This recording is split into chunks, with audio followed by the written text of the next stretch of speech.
Now the Republicans, they can be brash. We'll say they can be brash. They can be straight to the point. But whenever a Republican is in office, and this is just from my personal opinion, I feel like things steadily get better. Now you ain't gonna get the bells and the whistles and the gay pride parades going down Main Street and this and that. I mean, you're not gonna get a, but everybody's gonna make a little more money, and it seems like things are a little cheaper. And And they're gonna that, at least be working right? too. Thank you. And I just want to ask another thing about y'all because I know a lot of y'all tune in. I know y'all vote Democratic at a 90% rate, but Say, I told you to do Biden. Now we done lost a damn vote. We done lost a vote. That's gonna go to Trump. God damn. Stop worshiping these people like they're fucking God. Ain't nobody worshiping them. But God damn it, Chris, we need somebody in there with motherfucking sense. let me tell you, black people, how many of y'all are really liberal? Just in general, when you go to a black household, y'all are some of the most conservative people I know. Y'all are, go to church y'all act, y'all have y'all's times y'all act crazy, but you go to church mostly on Sunday. Most of y'all are very devout Christians. Y'all are not down with the LGBT. Let's be honest. The black community, y'all not Family centered, family centered. family centered, and y'all are more conservative than you know. You just gotta wake up. It's a At this point in life, it's not about race more so than it's about policy. It's about where you align mentally. Trust me, if you wake up, the Democrats have no leg to stand on. They literally lie to y'all every year. And what did Joe Biden say? He said, "If you don't vote for me, you ain't what, Kelly." Oh, if you've got a problem figuring out whether you're for me or Trump, and you ain't black. He's If that's not white Straight, supremacy, straight from the horse's mouth too. straight I mean, from that's a direct quote. that is the direct quote. I'm Fact just check me. y'all don't understand. A lot of you don't understand. I'm not here selling y'all snake oil. I'm telling you what it is. The Democrats are going in a direction that is going to lead everyone off of a cliff. Okay? The morals and what America was built on is back there. The Democrats, yes, they're progressive, but where are they leading y'all? That's all I'm saying, man. We need to have, even if the Republicans lose, we need to have a fair election. Let's cut all the BS that the Dems are playing, and let's get back to what makes Americans American. And when we talk about the election fairness, Kelly, do you believe the Democrats will play fair during this next election, or do you think we'll see fraud once again? Well, I think it all depends on who your candidate is. If it's Mm. Trump, yes. If it's not, and it's not a MAGA first candidate, well, then they've already done the groundwork at the beginning. They won't need to. You know what I mean? It's kind of like the Pennsylvania Senate race that just went down. It's not necessarily that they cheated, put ballot stuffing, any any kind of uncertified ballots. It was more or less they robbed the people of the choice of eligible people to be able to represent them. One guy didn't even live in the state. The other guy had medical issues that interfered with his capabilities of performing his duties. If those are your two choices, are do you really have a choice? And so there's many different ways if they're able to, a DeSantis, a Glenn Youngkin, who's also on the radar as a like you put it, you mean perfectly. They're just there to split the Republican vote. If they can split it, they don't need to figure out the algorithms. They don't need to have 2,000 mules. They've split the vote. Look what they did this time. It was enough to keep people at home from the last election. That was enough that probably assisted them in whatever tactics they may have lined up. Could things go south? See, look at Arizona. If Katie Hobbs had the votes, do you think it would be Friday night and we don't know who the governor of Arizona is? No.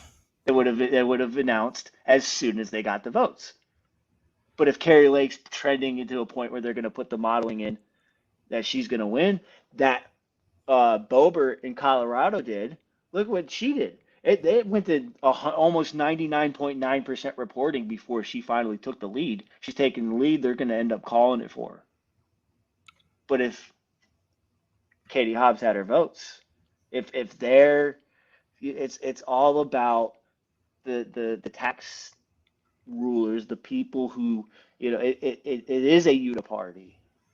We could talk about Democrat conservative, but that's just the cue card that they put on for the act that they're putting on at that time.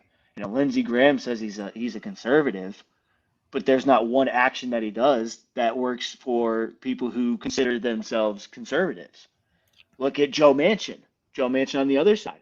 He considers himself a liberal, but if I went to Portland and said, "Hey, your guy Joe Manchin," they'd be like, "That ain't our dude."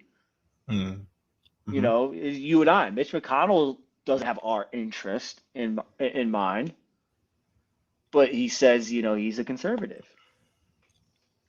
So it'll be weird. It's different because there weren't as many shenanigans as I thought in this one, but there wasn't a Trump on the ticket.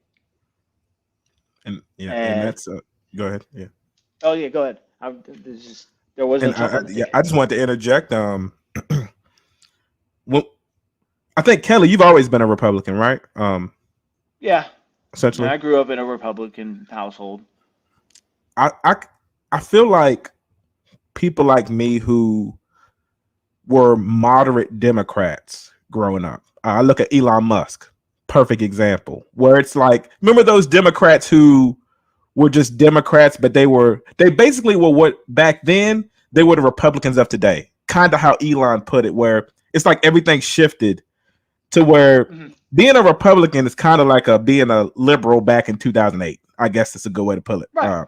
Right. The party's just 20 years behind. Right. And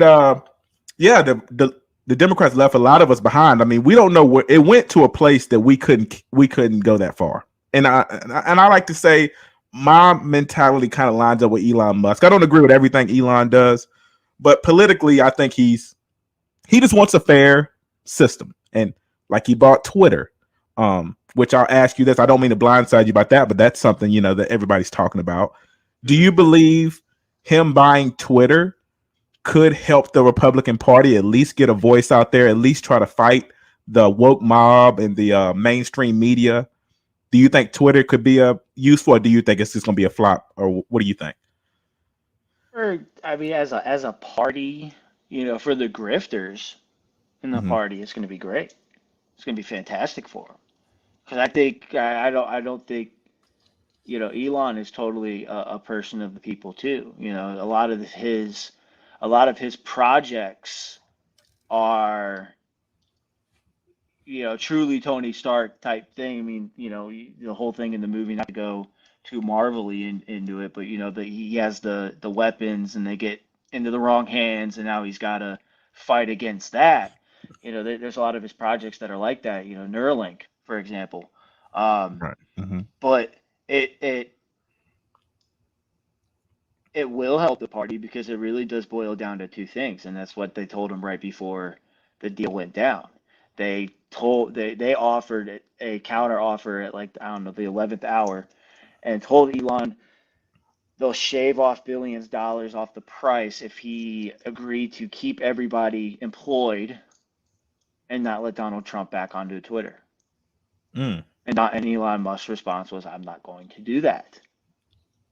Not specifying which was the caveat that prompted him to be such a hard liner on it. Now we've seen that he's fired everybody, or mostly everybody, so that only leaves a certain Twitter account to come back. I don't know. If he was to come back, yes, I think Twitter would be really well. It would be a true form of information flow, a little bit uncontrolled, as much as when it was under Jack Dorsey and the last guy, but I think the last guy was more just a prop man. Right. It was post 2015. I mean, who is really running things? Right. Not named Trump. And and I think Trump has one called Truth Social that's coming. Hmm. Do you think that what is your thoughts on that? Is that going to be something that's worthwhile in the long term, or do you think it's not going to be that big? I mean, at this point, you got to think about it. How can you revolutionize social media? Right. It's going to be I mean, tough. Yeah. especially when you have stuff like TikTok out there that's condensing it down to 5, 10, 15-second blips. How are you in video form? How are you going to you can't, I don't know, make a new, make a feature length film and post it. There's not a lot that can do. It's just a matter of what algorithms you're applying to the interface. Does it allow everything? Does it allow everything but violence inciting speech? Does it allow everything but bad talking the other sports team when you're playing fantasy? There's lots of different things that can play into it. So, True Socials, I mean, he's got Nunes running it, so it's not like he's got incompetent people Hmm. running it, but at the same time, what what are you going to brand it off of? How are you going to sell it, you know, without it being that name recognition, Twitter, Facebook, Yeah. Hmm. Instagram, TikTok. And, If Twitter brings back Vine, it's a whole different mhm. game changer too. If they're able Yeah. to successfully do that, which they're talking about. Hmm. That is true. I was going to interject. Part of me believes Truth Social is a safe place for Trump himself to get his message out and not worry about that canceling culture that they can use. If he has his own platform, maybe I don't know this for sure, but I believe he doesn't really bank on Truth Social popping off like that, but it'll be where he can share his voice without being filtered by, these sites. Maybe I don't even know if he wants to get back on Twitter really. He I said don't. no, but it's funny you Yeah. break that up. It's kind of like the guy's punching bag in the back shed when he needs to just get out there, just wail on it a couple times and let it out. True Social Yeah. could just be there to. I need the Yeah. rant. I need the rant. I don't have Twitter, and I can't just like do a draft on an email and send it Right. to nobody. Like I gotta at least, he knows no matter where he posts, whether it be from those statements he was doing from the desk, he could send email blasts. It's going to get picked up by the mainstream media and blasted out there. Here, look what Trump said. Right. Hmm. I agree. That's kind of where I'm coming. Like I just think them canceling him from Twitter, the last election played a part in him. Of course, the election was stolen, but it played a part in him. His voice got cut. I feel. So I do get that, but it is what it is, man. We got to have a fair election this year. I mean, this time.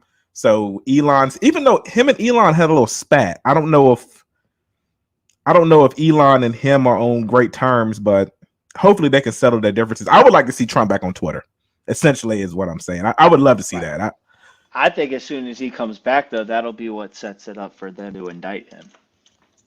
I Yes. think, you know what I mean? Like always looking next step, like, he comes back to Twitter. They're waiting at the bit. It's odd that, if they had so much damning evidence from the raid at Mar-a-Lago in August, that it's now November. There's no indictment. There's no, I mean, we haven't heard any update other Anything. than, Yeah. I mean, uh, were they nuclear secrets? They just threw it out there, and then like the weekend came, it was like everyone's gonna forget by Monday, and all us, lay people are like, Right. uh, you're throwing around the word nuclear a little bit too brazenly there, guys. But um, Yeah, it's nuts, man. It's nuts right now, and I think that'll be what it is. He puts something out. What if he comes back to Twitter and he's got all those people, and he comes out and he goes, the election was stolen, and Mhm. that's and they flag him for that, and they go, he didn't declassify everything. He's a threat to democracy. We got to arrest him. Right.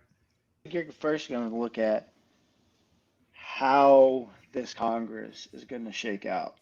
Right. We still, it's 8 o'clock on Friday. We still don't know for sure who won Arizona Senate. We don't know who the governor of Arizona is. We don't know the final um, tally on whether it's going to be Nevada or Georgia that's going to be the deciding race. And if it's Georgia, well, then we're a month and a half out from that. So there's still some pieces that have to shake out, right? So it could be too early, but at the same time, you're seeing the direction of the Republican Party go toward full populism. And it's an embracement of those policies as a whole, where populism for the last 20 years kind of had a taboo sense around it, especially after Occupy Wall Street. So they're going to try and steer the party where they want it to, right? Establishment politics. But if anything, this past election was a referendum on that, and you've seen a more populist thing. Now, I guarantee you're going to start seeing some moderate candidates. Vernon Jones from Georgia was an example. He was one of the pioneers of the movement, but I think you'll see Tulsi Gabbard being another one more recent and popular. You'll start seeing more of those come over, and there may be some mix up in the parties for a while. But when you're mixing colors at first, you got two different colors that looks like a mess. But once you start really kind of working in the sauce, basically, you start getting that full color where you want. Um, and that's extremely well put. Now, when we look at it, it's like you said, it's a mixing of colors. And would you, in your opinion, would you like if DeSantis took the mantle, or are you more so leaning toward you would want Trump to get it? Well, In I your think opinion, we talk a little bit off camera where I've been kind of following a couple stories here months in advance, and the DeSantis versus Trump thing was always something that was there, but it wasn't too much. It sounded like noise rather than truly something that had substance to it. And then these last 4 days, it's been nonstop. It's been in your face. It seems to be the story, right? But once you get past a couple tweets and whatnot, there's really nothing there. You know what I mean? At this right? point, neither one of them have announced for 2024. The closest person who's announced to the race has been Joe Biden. So Hmm. it's it's kind of weird where it seems inflated. I think as a whole and as a country, you know, DeSantis does, Trump is such a big personality just in the party alone. It why try to expedite your political career a la Paul Ryan and end up, flying too close to the sun and burning out too quickly? Where he can at least say it's not like Trump is running for 2 consecutive terms. We know at the max he can only have 4 more years. So it's the same thing with Joe Biden, right? Why is anybody bucking the system right now when they know in 2 years it's then the twilight of the term, whether he gets reelected or not. Why is nobody talking about Newsom versus Andrew Cuomo the same way we're talking about Trump and DeSantis? It's because they're trying to, I believe, they're trying to get DeSantis to think he's the shit, you know, Mm, and that hmm he is, I can take him on. When you look at it, he really didn't pioneer everything. He looks really good. He's got a good, um, the optics, right? But as far as policy, the only thing I would give him was that he didn't pull a Christy Nome and balk on the Disney thing. And even then was more, it was symbolic rather than um, truly so, I haven't heard like massive prosecution that came up out of it. You don't see, um, it was really that in the education. He did the education portion, but Florida's a little bit of a different breed. You got to look at Florida, Texas, New York, and California differently because they're almost like quasi-national, even if it's local or just at the state level. But it'll be interesting. He hasn't said anything, so I don't know if he's really pushing at it. But it's if he wants to, if he does have those aspirations long term, it would be the smarter play. And our country would be stronger because, think about it. If DeSantis goes, oh, I'm the man, takes the bait and decides to run, win or lose, he's not going to be the governor anymore. hmm Now Florida doesn't look so good as it does right now. You know what I mean?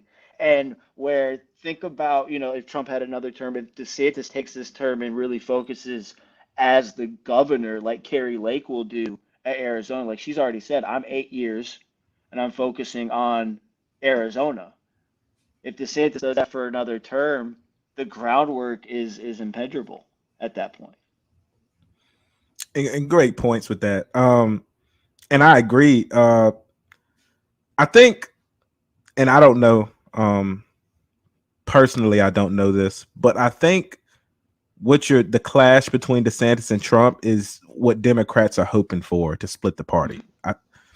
I don't see. I don't want to say I, I'm against DeSantis for running, but it is a strategy that the Democrats are hoping for. Is that the Republican Party will be split in two, and it will be different factions when this really isn't the time. We got to get Joe Biden out, and I don't really get passionate about I guess elections, but you said something that piqued my interest about how right after the election, a few days ago, you told me off air how the whole was it the education relief, was it 20,000 fund Student debt thing. fell through. Hmm. That's what's your take on that? That's Democrats play dirty. Oh, well, it's the same thing that happened in 2020. We had the election. We woke up the next morning. There weren't official results yet. Nobody knew what was going on in the country. And the first and the number one page in mainstream media is Operation Warp Speed, hits final testing and we'll have a vaccine by the end of the year roll out come January. Where all of, especially August and September, but all of October too, you're hearing you're never going to see a vaccine. You're not going to see a vaccine. It's too rushed. It's too rushed from the media. And then literally the next day they come out and give you it's a part of election interference. Look what happened with Hunter Biden's laptop. They banned everybody on Facebook. I think it was like maybe 5 days, but a week before, give or take, before the story hit the New York Post and came out. And so now nobody's allowed to share it on social media, especially through the biggest one through Facebook and their avenues. And sure enough, 2 years later, now it's a true story. It's not Russian disinformation anymore. It's they do play dirty, but the reason why they can play dirty is because even an outlet like Fox News will cover for them and run the same story and run the same talking points. It may be mustard instead of ketchup. It's still a hot dog, and it's still a crappy one at that, probably undercooked with no Right. bun.